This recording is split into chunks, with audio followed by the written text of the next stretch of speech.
Good evening. Nakia, did you just do the I'm not ready, look up and not talk? Look, like I don't know what's going on right now. Okay, Y'all, we are having all kind of internet problems. I don't know what it is tonight. It is just it, crazy. it, Anyway, it, welcome to the Really Raw Talk Show with Nakia Franklin and Vawn Gretta. This is Nakia Franklin. I'm Nakia Franklin. And welcome to I'm the Vawn Really Gretta. I'm Vawn Gretta. We sincerely apologize for the lack of technology, bandwidth, whatever it is that's going on right now, because it is real on this end, y'all. Yeah. Sis, But you look good. You look beautiful tonight. thank you, love. You always look beautiful, so I can't Thanks for never the knock you. So, y'all, we know that we are scheduled to have Chief Finner, Troy Finner, on the show this evening. And we have made several attempts to have him on the show. And he was scheduled, everything was ready to go. Unfortunately, we had in the city of Houston some tragedies to occur once again. And we share, when you're working with a chief or political or high profile individuals in any capacity, things happen and we may have to reschedule. Things may be set back, but it's not a no. It's simply a delay in having them as a guest on our episodes. So we did not want to do anyone injustice by having a completely different episode or new guests on the show, and we couldn't honor them in the same way we honor our other guests by having the video going, the marketing, the media, all of that, right? The beautiful things that Vawn Gretta does in order to show our audience who our guests are and who they truly are in the best light. So this evening, Vawn and I are going to be talking about what's going on today with the loss of an officer, with the shooting, as well as what's in the news. Vawn has had an opportunity to talk to the representative for HPD that we work closely with in order to make sure that we were equipped with the appropriate information and resources, and to make sure that we honor the fallen officer and we have the ability to share content that is relevant and respectful to what's going on today. So, Vawn, over to you, love. Thank you, sis. I'm over here typing and getting things ready. So we're going to get into all of that and explain to you all what's going on after we play our lovely little song that gives you a chance to share. Because guess what? We are still going to have a fantastic show because of the communication with the chief's office. They are amazing. And I want to just say, Keith, he is absolutely a just dreamboat. The chief is lucky to have him. We'll give you all that information on the other side of this, get you some coffee or some evening snacks or whatever, and just get ready to check our show out, and we are going to give you some goodies, okay? And then talk about some great stuff that we have coming up. All right? See you in a second.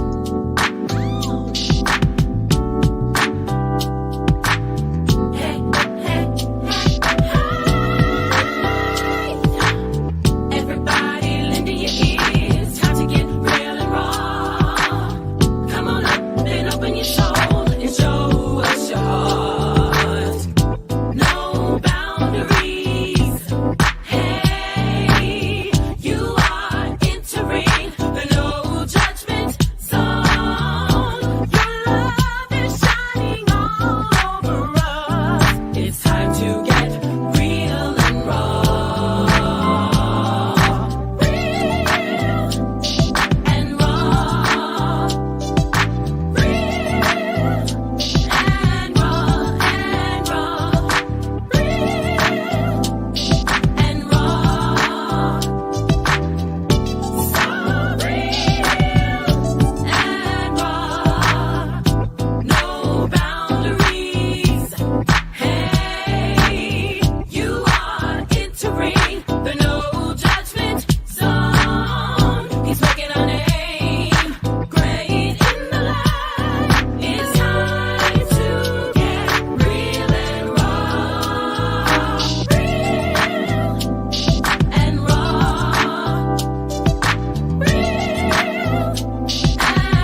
Okay, so we're back. So it may feel a little labored, but just hang tight with us because Nakia's computer for her is running slow. So I may, you know how you're doing the news reporting, and there's like a pause. You have to wait for the information to get to the person. Well, that may happen tonight. Just bear with us. Okay, so Absolutely. Thank you so see very why much. people really enjoy. I see why people really enjoy the song because I'm over here jamming with it. So what has happened today, you guys, is there was a police. There were two police officers who were unfortunately shot during the process of trying to apprehend a suspect. It really they were issuing a warrant for arrest, and so they were shot, unfortunately. And senior police officer William Bill Jeffrey was he actually didn't make it. He died. So our prayers are going out to the family, and you'll hear some information from conference that police chief Finner held, and this morning my baby cousin texted me right after I sent a message to the family.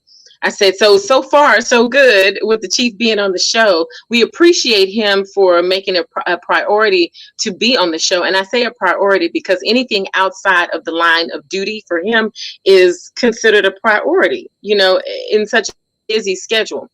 Absolutely. And so but we knew that if something were to happen, he wouldn't be here. But the integrity of keeping in touch with us, I mean, you cannot ask for anything more. And we certainly are very sensitive to what's happening now. You'll hear Chief Finner tell you that as he's served with Officer Jeffrey, Senior Officer Jeffrey. I'm making sure to honor him because that was very important for the chief, for him to be honored. His whole career. Chief Finner served with him his whole career. So this is very personal as well. So it's just awful. So I'm going to turn it over to Nakia for a second, and when she gives me the go ahead, then unless I have the go ahead, I can go ahead and move on. Well, absolutely. And we just want everyone to share this episode out as much as you can, if you don't mind.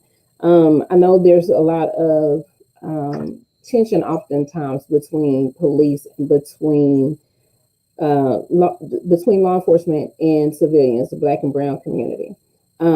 Sometimes we have to sit down and be still because we are dealing with human beings. We're not dealing with the badge. We're not dealing with any of that. We're dealing with human beings. And if you turned into the news on channel 11 or 13 or channel 2, 26, whatever station you watch, they talked about the criminal history of the individual that took the life of one officer and has another officer in ICU. They also talked about, they had the officer, Mr. Williams' family member on, I think it was his niece, and I don't want to misquote, speaking about who he was as a human being. And so, we always look at healing, building, mentoring, educating, and edifying. And it's so important for us to be able to give, pay respect to people for what they do in society. And it's not just because of wearing a badge, because we have to make a choice every single day, whether we have a badge on, we have a uniform, or anything. So, sis, you can. And let me go ahead and share that Sergeant Michael Vance was also shot while serving the felony warrant, and he remains in stable condition. He had to have surgery.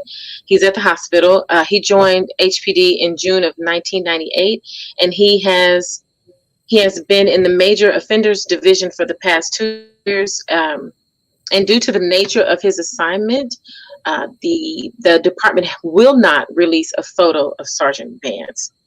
So, but however, Senior Police Officer Jeffrey does leave behind a wife who actually retired in December. And so please be praying for her. And they do have one child. Absolutely. So you want to go ahead and start the video? I do. I want to go ahead and let you guys hear from Mayor Sylvester. I've had Sylvester Turner. chance to meet him on many occasions, and I have not seen any different than a well-poised public servant.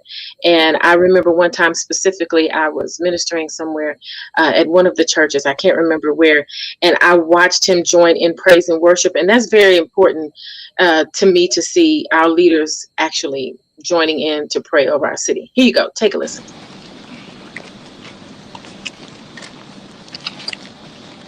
Let me make a few opening comments, and then I'm going to turn it over to Chief Troy Finner. This incident took place this morning at about 7:28 a.m. We had officers that were part of a major offender unit that were on a narcotics arrest warrant this morning. Shots were fired, and two of our police officers from HPD were hit multiple times, and I'll leave that up to Chief Fenner. William Bill Jeffries, police officer with the city of Houston, come December would have been 31 years. Unfortunately, he did not survive this morning. And then Officer Sergeant Michael Vance, he was also shot, is in surgery, but his condition appears to be fairly stable. I want to lift up the family, both families, but I certainly want to lift up the family of Senior Police Officer William Bill Jeffrey, and talking with his wife this morning, Suzanne, who also happens to be a retired police officer. She retired December of last year. And one thing that she made very clear to me this morning is that the city of Houston lost the very best. And so I wanted to echo that this morning because she was very emphatic about that the city of Houston lost the very, very best. So let's lift up his wife, Suzanne. Let's lift up that one child, lift up the entire family of Senior Police Officer William Bill Jeffrey. And then Michael Vance, Sergeant Vance, his wife is also present, and we're lifting them up as well. They had two kids, and so want to lift both of them up. This has been a tragic day today. It is another reminder that police work is inherently dangerous. And you never know, police officers never know what they're going to face when they leave their homes during the course of their duty. It is inherently dangerous. So I want to lift both of these families. I'm going to ask the city of Houston to pray for both families, pray for the Jeffrey family, and then pray for the full recovery for Sergeant Vance. I do want to give special acknowledgement to the Houston firefighters who responded very, very quickly and provided a tremendous care to both. So I want to thank the Houston firefighters for their quick and efficient response. And then I want to thank the hospital staff of this particular hospital. Time and time again, they step up and they just provide tremendous service. Having said that, let me now pause and turn it over to Chief Allen. Okay, so that was Mayor Turner. Nakia, any thoughts? You got 2 minutes. I didn't look at the time and I said, wait a minute, it's 20. So yeah, there's always an impact on the lives of officers every day when they walk out of their homes and they choose to put on that uniform and wear that badge to come out and serve and protect. Every officer is not a bad officer. We have a lot of good officers who put forth due diligence to do the work because they have sworn and taken an oath to perform each and every day to protect us. It's never a good thing when someone has to knock on the door or make a phone call and share that a loved one has been lost and share that an officer has not made it. It's never a good thing for anybody to have to receive a knock on the door and be told that a loved one has passed or have been in a major accident or any reason. A phone call or a knock on the door can change your entire life instantly. We have to continue to lift each other up. What the mayor said was true. We have to pray for the families. We have to show a level of respect for them because, the person that they went to serve the warrant on had 18 previous criminal charges. And the charges range from physical abuse, assault, just a lot of aggressive behavior. And that aggressive behavior, he was a habitual offender. And if you look at his criminal record and his photos, they go back years. And he was facing, if I'm not mistaken, he was facing a life sentence while he was out. And he had actually asked the courts to keep him behind bars. The DA requested, the prosecution, requested that the judge do not release him. They released him, and you'll find out, but they released him on a $10,000 bond, and he was supposed to have a GPS monitor on him. Well, needless to say, when they went to go serve that warrant, he came out shooting. Well, let's go ahead and hear from Chief Fenner. Thank you very much. And just so everyone knows, in case you don't know, that this beautiful woman has a background in criminal justice. She has degrees in it and has served herself as a public servant for many years. When we come back, you can tell them about that and make mention of what you feel needs to be said. That's why I'm giving her the floor, because she's the expert on this one. This is Chief Troy Fenner's response. Hey, thank you, Mayor. Just want to first ask for prayers for our city, for our department, and most importantly, these families. Mayor said it, and I'm going to say Bill, and that's what I want to start with, and we'll back up to the scene, because what's more important is Bill and his family, and Sergeant and his family. 31 years of service, just a few days short of that. Most of us know him personally.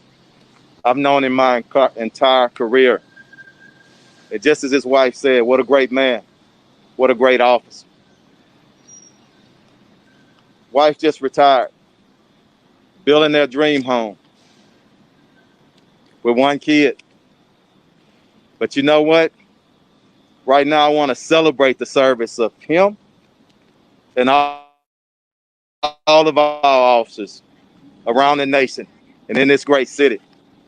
I just want to thank Herman Memorial Hospital, the services that they provide to us. The mayor talked about HFD, Harris County, our constables, and everybody that's out here. Our union is represented. Just want to thank everybody. So let me move to this morning.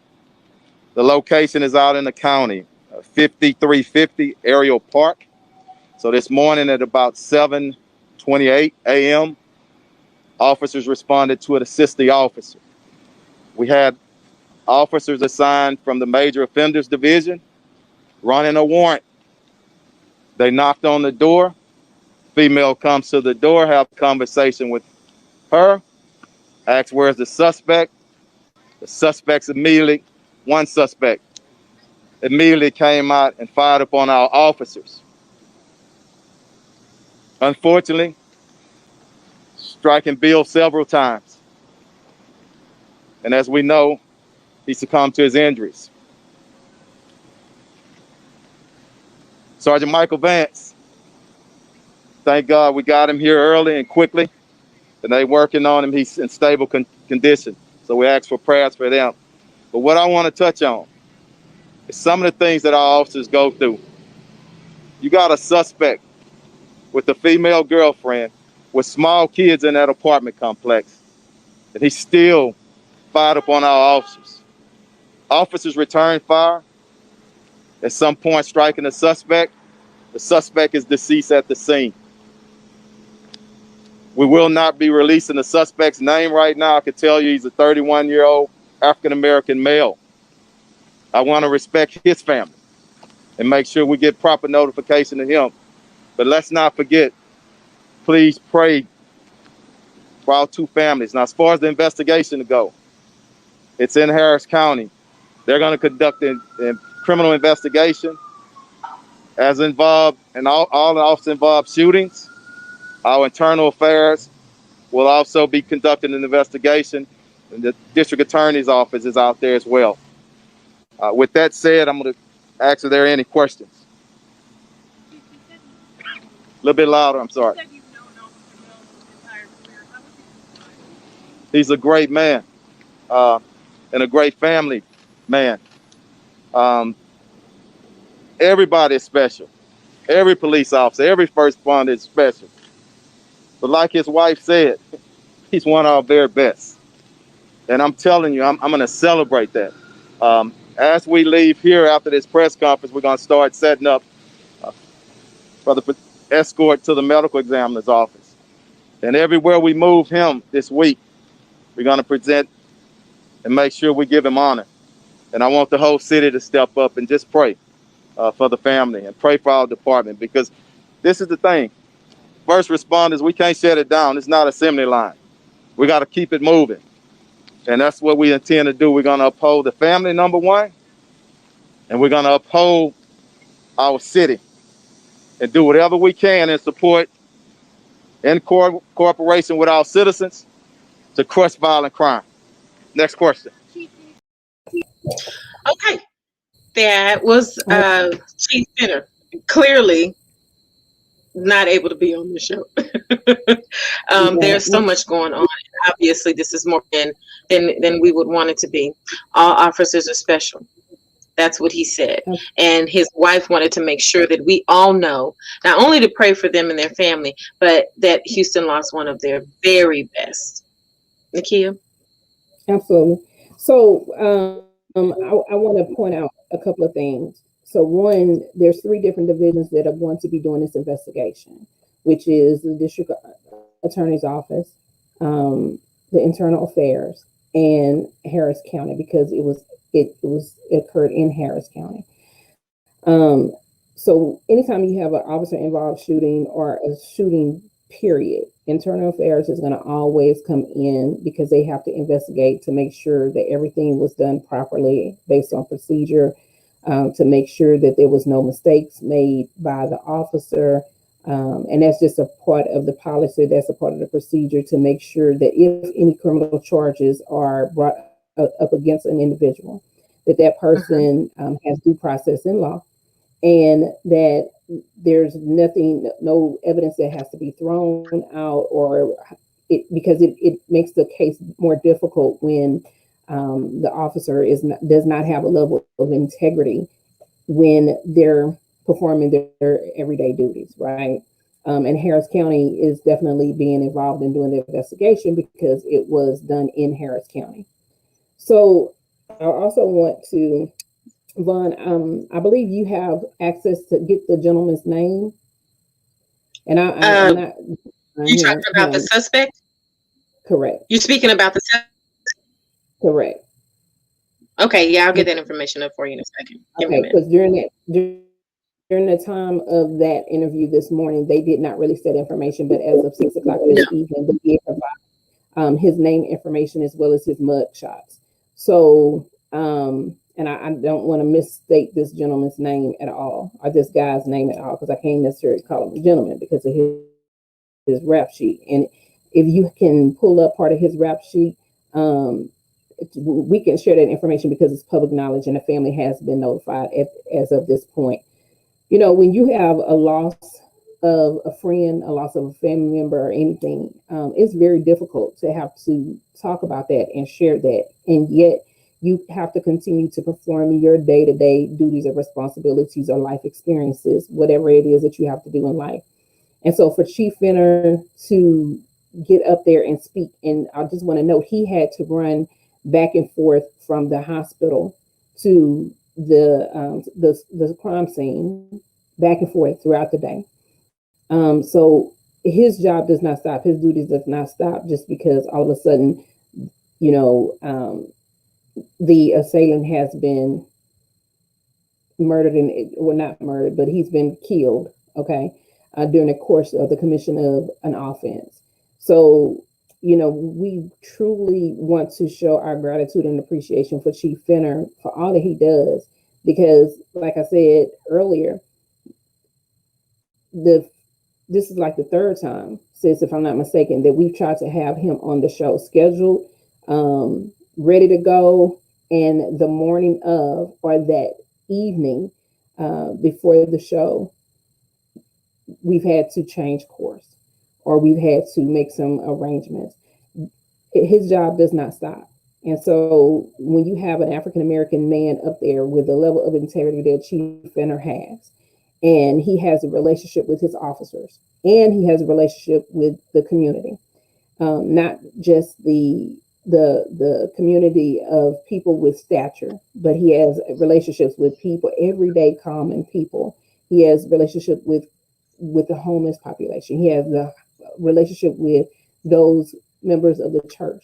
I've gone to church, and Chief Fenner he wasn't the chief at that time, but he was the individual who, protected the ministers, which was actually Pastor Rudy and Juanita Rasmus at St. John's United Methodist Church downtown.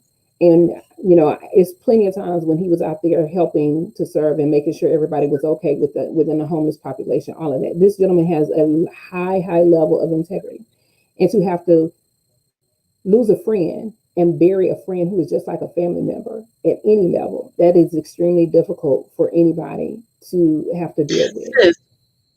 What I would like to do, if it's okay with you, is I would like to show this individual that has succumbed to, that he died as a result of you talking about opening fire with his as the suspect, as as a result of opening fire on police officers with his family in there.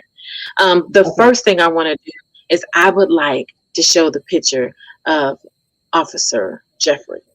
And this is going to lead us into a quick little break that we have, you guys. So there he is, Keith Smith, the representative from Chief's office, advised me that I could take this picture and show it to you all so you can see him.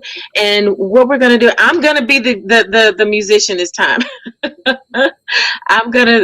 I decided to choose this performance.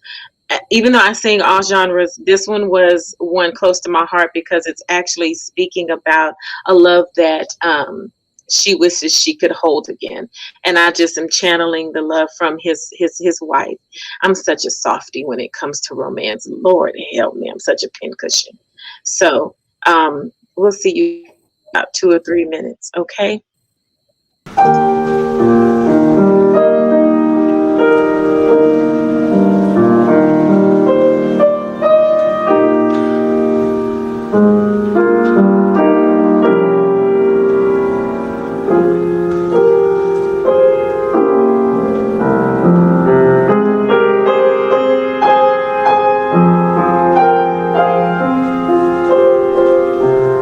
Still oft in the tears,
Hey, welcome back. So thank you, Summer. Okay, so there's a reason to my why that I played that too. Not only because of the meaning of the song, and I started crying in the middle of the Nakia.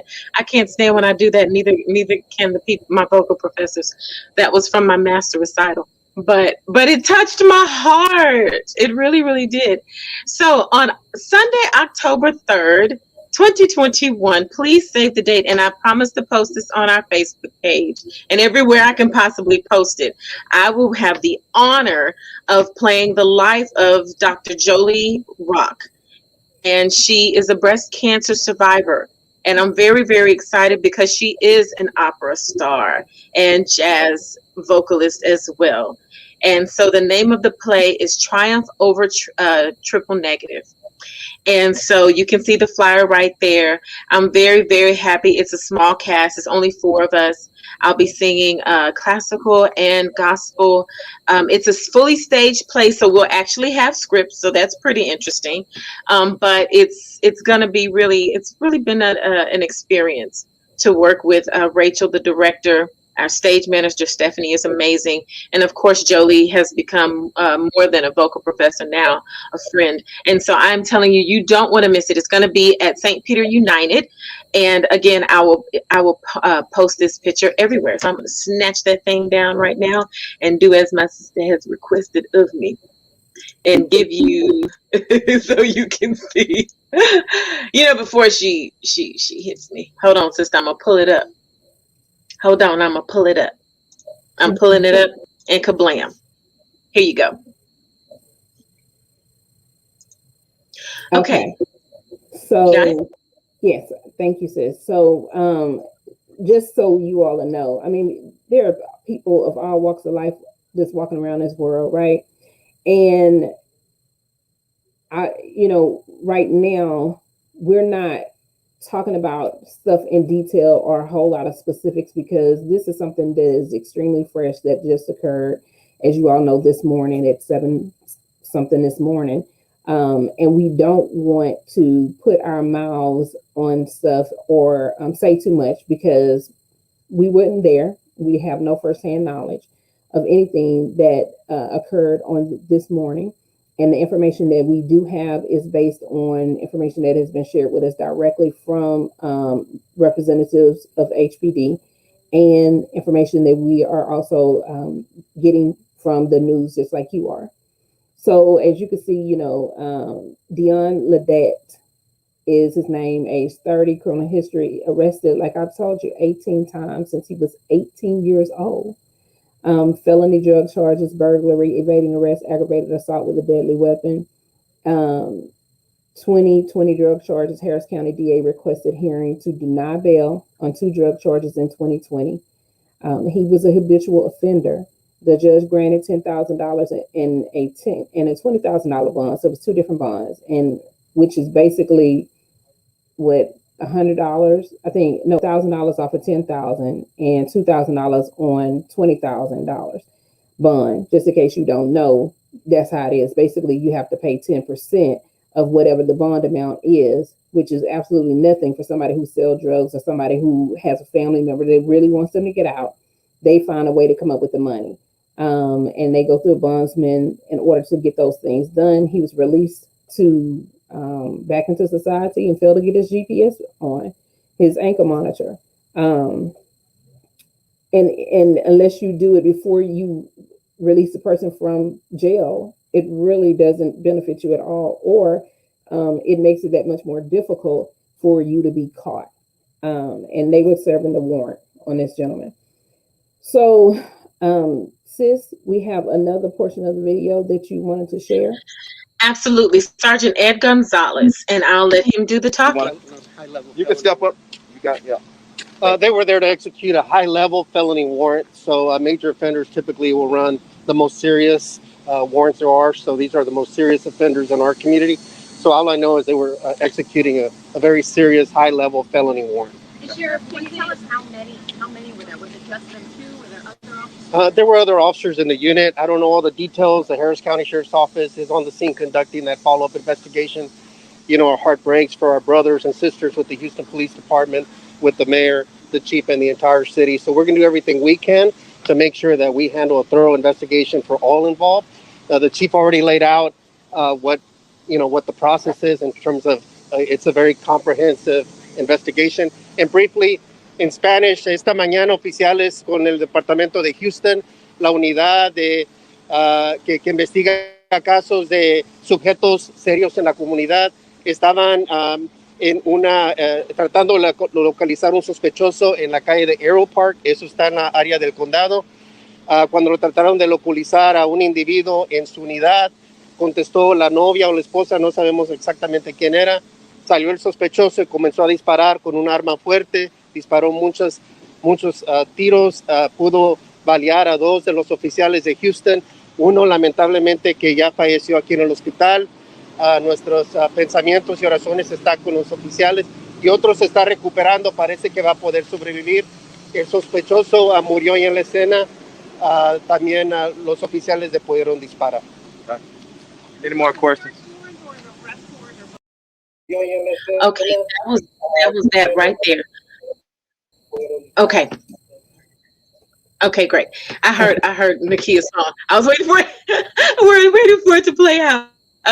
Anyway, so that was just that was commentary that explains itself. That was the Harris County office explaining what investigation they're going to go through. So next we're going to play the response from the vice president of the HPD union. His name is Ken Neely. So he's going to speak, and they have a Facebook page, and so you guys can go on and follow them and see what they have to say. They were pretty vocal about their dismay with this gentleman, and I'm going to call him a gentleman because I don't know what he's been through. We had Terrence Coffey on these parts, and we've seen how people can make changes in their lives. And I'm saying gentleman because he has a family and somebody loves him, and I don't want to disrespect his family, just like Chief Fenner did, but Mr. Ledette. So, and that is not to dishonor the officers. Okay, it's just the place I have to be in. I hope that's plain. I hope I'm on the middle ground there and I'm safe. But anyway, so let's hear from him. Anyway, so my point is they were just speaking about their dismay about this man being released and out and not in jail, and they felt like the justice system failed us all. Vice President of the union, thank you. Good morning. We got a comment from you from the union representing the officers. Good morning. I'm Ken Neely. I'm the Vice President of the Houston Police Officers Union. As the mayor said, and also the Chief of Police, Chief Fenner, said, it's a very sad day for the city of Houston. All our citizens, all our officers work tirelessly every day, 24 hours a day, to provide the best protection for the city. Our officers this morning that were injured and ultimately lost their lives were definitely heroes. The Houston Police Officers Union will be here to support the family, as well as the officers of those respective divisions where they work. We'll be here to support them, as well as some of our additional resources. We have our peer support unit, as well as our chaplain service that will be here. But the Houston Police Officers Union, just in cooperation with our mayor and our great chief, will be here to serve all our officers that were injured. Thanks, Ken. Yeah. Cooperation with our mayor and our great chief. You don't turn down that volume, Nakia Nicole Franklin. Oh, did she Look how she looking at me. You see what she trying to? You see she's supposed to love me. You see that? Y'all see that? I do know the whole government, like for real. You know, go get you. I'm gonna let you make. Did you hear how he called him? Did you hear how Mr. Vice President Neely called him our great chief? I love intentional words. Nicole said this one of the other episodes. We're not trying to lift Chief up higher than good, but we are honoring him because we've only known him for his impeccable track record. So, I always try to balance things. I don't know. Maybe I didn't need to say that, but I do value him. Okay, so sis, go ahead, and I know that it's now 9. What time is it? I don't never know what time it is. I know, but you don't have to justify yourself on anything. The bottom line is we're here talking about a situation that occurred on today. Chief was supposed to be a guest on our show, and he's not here. and we're looking at the real situation that is going on with what occurred on today, and we're simply addressing what there is to address and what can be addressed in this situation. And that's simply what it is. So people have their own decision to make on how they feel about the chief and how they don't feel about the chief. It is not our job to sway one way or the other. It's just simply sharing our experiences and sharing the information that we have based on the facts, the real and the raw. And that's that, right? So I wonder what I you wonder want what to is needed. I wonder what is needed to not allow something like this to happen, where a violent offender is on the street with a clear track record. You know what I'm saying? And you we've saying talked about this before you saying with the justice system. I'm trying to hear what you're saying clearly. So you're saying Okay. that you want to know what it takes to arrest a violent offender or habitual offender on the street? No, I'm saying I wonder what it's going to take to not allow something like this to happen again, because what I'm reading over and over is that he should have never been on the street. True. Okay, he should have Well, never it been takes released. it takes a situation like this because what has happened Enough. is people have to wake up, and now what has happened is they have lost someone uh, who has a high level of respect and regard within the system. So when change comes and when transformation occurs, something significant has to happen. Like George Floyd, we it was numerous people who have been murdered on the streets by an officer putting his knee on somebody's back or neck or throat or head. I'm There sorry, has been sis. numerous. Mean to cut you off, but if I can interject before I forget, speaking of George Floyd, let me just say music artist Dray Tate sends his condolences as well. And he is so sorry that he is not going to be here with us, because we want to connect him with when Chief Finner is on, because he has some great things coming out. So I just wanted to make sure that you all know that Dray Tate is with us in spirit as well. I talked to him early today. Please go ahead, sis. I'm sorry to cut you off. Go ahead. That's okay. So what we have to look at, we're dealing with individuals who are given authority and who make decisions based on individual choices. Now, I just want to say those choices may be misconstrued. Those choices may be um, influenced by something or someone. They may be political. We have to look at, is this judge coming up for reelection this year, right? We have to look at how long has he been in his seat? Has he been complacent? Has he gotten too comfortable? We have to look at numerous reasons as to what could have been the reason behind this judge denying the district attorney, clearly seeing his record. He's a high profile, he's a habitual offender. He's someone that the officers have had to frequently engage with. There have been individuals that have been assaulted by him that may have been in fear of their lives. And he's living with another female and a child. We don't know if that particular young lady was someone who had been assaulted by him. So he has an extensive history of criminal behavior and actions, convictions and or pending convictions or pending trials, right? And your question of what is it going to take for the system or individuals like this particular judge to say, no, I'm not going to let you go free. You need to sit behind bars for however long it's going to take for you to face the charges that are in front of you. We have the pandemic, we have all kinds of things. So there's not one clear reason or answer. The only one who knows the truth and the court answer to that regarding this particular situation is that judge. And I was saying how just like George Floyd lost his life, all of a sudden the world changed, right? All of a sudden people started to really get out in the streets. We've had Breonna Taylor. We've had so many people to lose their lives before. Now it's quiet right now. There's not a whole lot of action or activity going on out there. And how many people since then have lost their lives or have had encounters with police officers, good, bad, or indifferent, and are dealing with situations. Okay. So now you look at, so it's, we're civilians, we're black people that are dying left and right. Okay. So now you look at, you have officers who have a lot of respect, who are loved by many, that one has now been taken. Another one is now in the hospital trying to recover from his injuries after multiple surgeries. This could be that camel that broke the horse's back, or the, what is it, that stick that broke the camel's back, however you say it. This could be that reason why now the system is going to be changing. The system is going to be modified. I know what you're saying, sis.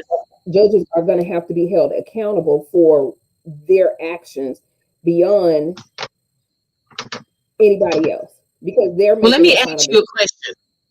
Let me ask you a question as a former parole officer, right? Mm-hmm. How many times did you deal with violent offenders?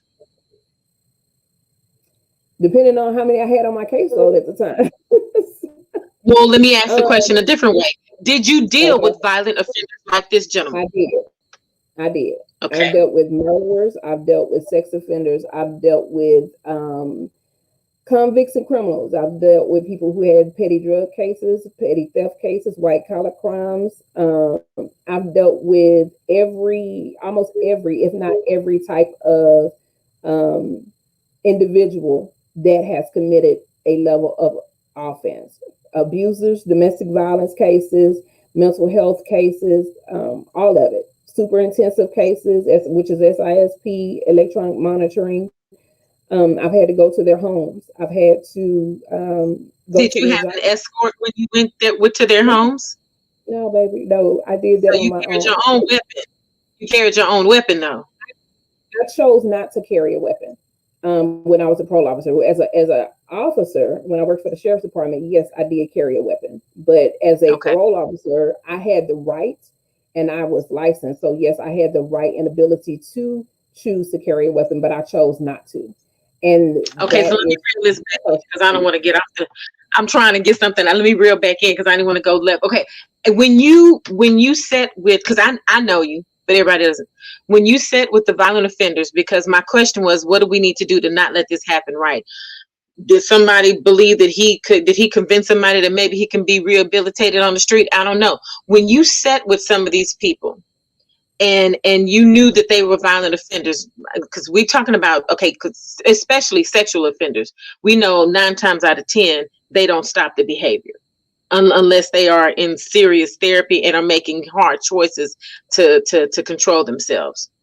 All right, but the violent offenders, the people with the offenders with the track record that's showing that they are not changing, that they're choosing to stay in this lifestyle, whatever that is. When you were a parole officer, did you have the authority to call a judge or whomever or the district attorney and say, I think this person is going to do something else? Well, okay, so or you know what I'm trying to say, that this person poses a threat to society. Well, absolutely. But part of my responsibility is to take detailed notes. So I did a lot of case management. So every single contact, I'm paying attention and I'm listening to everything that is being communicated to me. And whether or not they're in compliance with their rules and conditions of their release, whatever the special conditions are, and the basic laws that you and I have to comply with every day as a general human being living in society without a criminal record. And if a person, for example, if they started using drugs, then I need to make sure that I'm referring them to the appropriate persons or group or resources resources in order to make sure that they're getting treatment. If they're having a mental health breakdown, that I need to make sure that they're getting referred to a psychiatrist. I'll have to look at what's going on in the home. I have to look at the underlying factors. I have to look at their criminal history. I knew everything about my cases. And I've had high profile cases to where people absconded and committed crimes or robberies or, whatever the situation may have been in those individual cases. But as a case manager and as a parole officer or a hearing officer, it is my obligation, it is my responsibility to know that offender, to develop a healthy relationship with that individual, okay, that human being. And if there are signs or if there are behaviors that are representative of something that I should be concerned about, then my responsibility is to take that to an authoritative figure, whether it's a supervisor be above me, whether it's to the Board of Pardons and Paroles and request a warrant for their arrest so they can go through the parole revocation process. Or if I have to contact law enforcement, which I've done that before. I've had to contact law enforcement and say, hey, this is what's going on. And this is where this person is located, or they'll be coming to my office to report to me on this day, time, place, XYZ, and have that individual arrested at that time. But needless to say, 99% of the time, a warrant was already issued. Okay.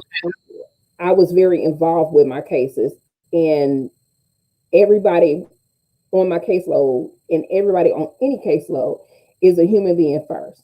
And people make choices. So regardless on how a person can say they're going to do the right thing, there can be a split-second decision or something that occurs that triggers an individual to make a choice that puts them back into the same place in the conditions in which they were, before why they got arrested. A lot of people oftentimes may have been arrested because they was in the wrong place at the wrong time, or were not guilty of a said offense, but was an accessory because they were present. So we have to understand why this person ended up where they are, why they became a person who has a criminal record or a criminal history. We have to understand the why behind it all. And some people don't wake up, well, everybody, there are some people that wake up in the morning and say, okay, I'm supposed to go commit this crime because they're crazy as hell. But you got a lot of people on this earth that wasn't born to say, I'm going to be this type of person, or I'm going to do this, or I'm going to do that. There's a condition, there's a gene, there's something within that individual that caused them to choose to go in one direction versus another. And no matter how much we try to rehabilitate an individual, sometimes there are situations where people simply choose. That young man didn't have to do what he did. He chose to pick up a weapon and shoot these officers, knowing the possibility of him dying. And sometimes people will be like, okay, well, just like you see in the movies, I'm gonna take them out before they take me out, or I'm gonna take them out while they take me out. So why would you jeopardize that female? Why would you jeopardize that child or those children within that home or in that apartment complex? His sister on the news this evening got on there and said, you have to think about the decisions that you're making. People make choices and people make bad choices oftentimes, but you have to really think about it, because the consequences that result from what it is that you're doing may not necessarily be the consequences that you were looking for. It may not be okay with you at the end of the day. And she said that to the children. She gave a message to the world, to children, to youth, to pay attention to. So I can't ultimately answer the question in a solidified way of saying this is what has to happen or this is what we have to do. Because at the end of the day, no matter who we are, no matter what the situation is, each and every one of us have a choice to make. And if it's a do or die, ride or die, a situation that you or I are in or somebody else is in, our actions will be determined in that split second situation. And that's what we have to remember. And we have to understand the why and how did we get from one place to the other. Thank you very much. I decided to put his picture back up because we want to make sure that we continue to honor them as I promised the department that we would. Thank you so much, Nakia, for educating us on that. The point of me actually asking you those questions, because I know we're wrapping it up right now, is my first question was, what do we do to get this, to keep this from happening? I realize that the whole justice system works together. And so I just wanted to hear your thoughts as a former parole officer, how somebody can just be floating around when you know that they're they have no intention of changing, and a track record, a continual perpetual track record says I don't have any intentions on changing. And Jolene mentioned earlier, she said judges are allowing violent offenders, individuals, to walk free while throwing the book at individuals with minor offenses. We've seen that happen. And she's saying here that she works with juveniles in rehab treatment, and we sent a duty to warn letter necessary upon discharge. I mean, she's doing her part, and I know that. Thank you, Jolene. I know for commenting and engaging. I know that she does a lot of work with the community and these children. I mean, I worked in the sort of hood, and I had actual gangsters in my classroom. I didn't have any problems, but they also knew I'd pick up a chair and throw it at their head and the desk and anything else, and it went over with my car if I had to. I was going home to my children.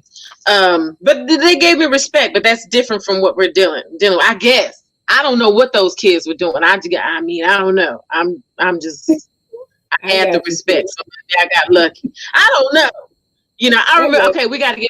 I remember one time one of the little boys that was in the gang drove to school and he didn't have a driver's license. I'm just saying, he drove to school without a driver's license, and the principal actually wrote him up for driving without. I was like, he's at school. Who the frick cares? You know what I mean? It really pissed me off. I was like, he could be anywhere he wanted. He could be out there slanging. He came to school. Anyway, that's another story. Which brings me to this point. You guys can join us in the After the Party After Show with the Slappy Pain at 10:15, where I will tell you more about that story. And Nakia and I are going to tell you about our wonderful birthday weekend, because we're only 3 days apart, and she loves to tell everybody how she older than me. I'm sorry, 3 days. Yeah. But anyway, sis, hold on. Okay, so Danielle, I just want to address one thing that Danielle said. No, go ahead. I was finished with my thought, and you can even say my name this time. Okay.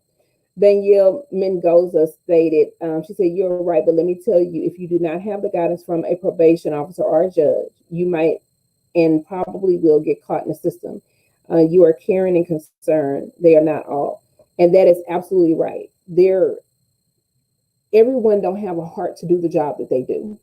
Everyone does not have the heart or the integrity or the desire to be a parole officer because they're trying to make an impact on the world, or they're trying to make a difference, or they're trying to help society or contribute to society and the individuals in which they're supervising. We're here to help people, but everyone does not have the same intentions. And that is not just with judges or parole officers or probation officers. That's with anyone in any industry. CPS officers, all the people who have a job. Some people are just there for the paycheck.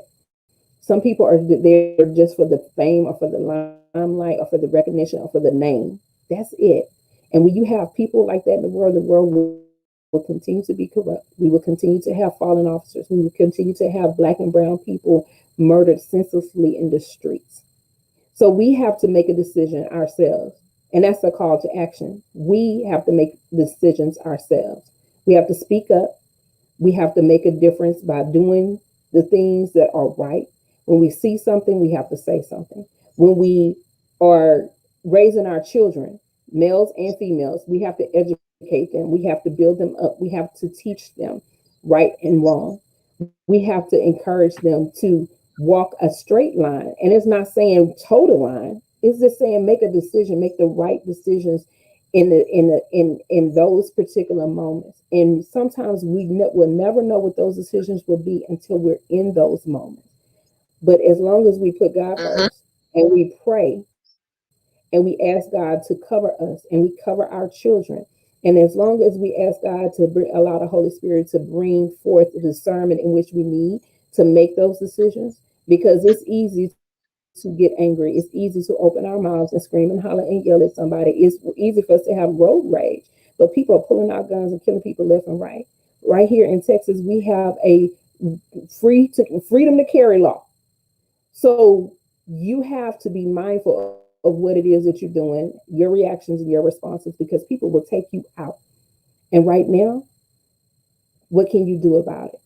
But you are personally responsible for your life and the lives of your loved ones.